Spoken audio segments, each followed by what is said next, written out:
এক গ্রামে রহমত আলী নামে এক বৃদ্ধ চাষি বাস করতেন। তার দুই ছেলে ছিল অসাধারণ।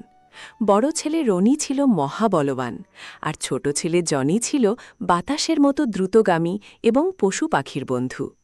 চাষি ছেলেদের বলতেন, বাবা, এই শক্তি ভগবান তোমাদের দিয়েছেন মানুষের উপকারের জন্য, অহংকার করার জন্য নয়। একদিন গ্রামে এক বিশাল বিপদ নেমে এলো।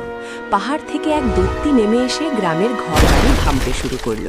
গ্রামবাসী ভয়ে এদিক ওদিক পালাতে লাগল। বৃদ্ধ চাষি তার দুই ছেলেকে বললেন, বাবা, আজ তোমাদের শক্তির পরীক্ষা, গ্রামের মানুষকে বাঁচাও। জনি তার গতি ব্যবহার করে রাক্ষসটাকে চারপাশ থেকে ঘুরিয়ে বোকা বানাতে লাগল। জনি চিৎকার করে বলল, দাদা, এখনই সময়। রনি দৌড়ে এসে একটা বিশাল বড় পাথর রাক্ষসের পায়ে ছুঁড়ে মারল। রাক্ষসটি মাটিতে পড়ে গেল। এরপর রনি রাক্ষসটাকে দুই হাতে তুলে ধরে আকাশের দিকে এক আছাড় মারল। দুই ভাইয়ের শক্তির মেলবন্ধনে গ্রামটি রক্ষা পেল। তারা বুঝতে পারল যে একা থাকার চেয়ে দুজনে মিলে একসঙ্গে কাজ করলে যে কোনো বড় বিপদকে হারানো সম্ভব। সেদিন থেকে তারা গ্রামে হিরো হয়ে গেল।